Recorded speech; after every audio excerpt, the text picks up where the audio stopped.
هسه لو كان عندي 2 زائد إكس الكل تربيع، القواعد نحكي مسحتنا القواعد. القواعد تاعتي شو بتحكي لي؟ الأول تربيع، نكتب القانون.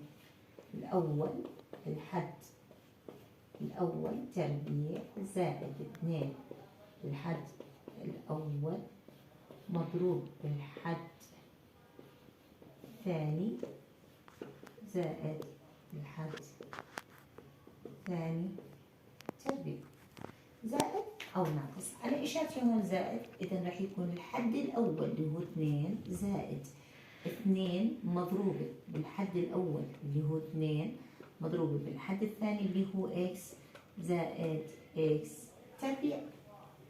نبسط المقدار، 2 تربيع هي 4 زائد 2 ضرب 2 4 ضرب إكس 4 إكس زائد إكس تربيع. طب لو إجا أنطاني سؤال ثاني، حكى لي مثلا واي ناقص 5 الكل تربيع. نفس القانون تاعي، الأول تربيع ناقص، لأنه أنا ناقص 2 الحد الأول مضروب الحد الثاني زائد الحد الثاني تربيع.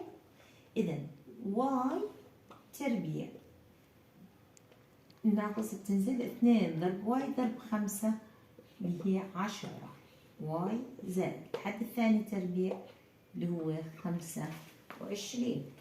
إذا هون فينا نكتب هذا القانون اللي كتبناه هنا،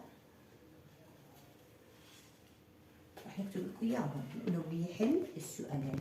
إذا أنا عندي الحد الأول تربيع زائد 2 مضروبة بالحد الأول، القوس يعني عبارة عن ضرب، مضروبة بالحد الثاني زائد الحد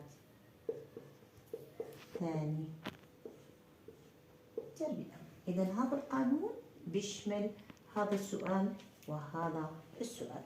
هيك يعني جدا جدا سهل هذا الدرس، ما في أي صعوبات. هسه رح ناخذ فكرة ثانية بالجزء الثاني إن شاء الله. رح ناخذ فكرة ثانية بالجزء الثاني، كيف إنه أنا أستفيد من هذه القاعدة.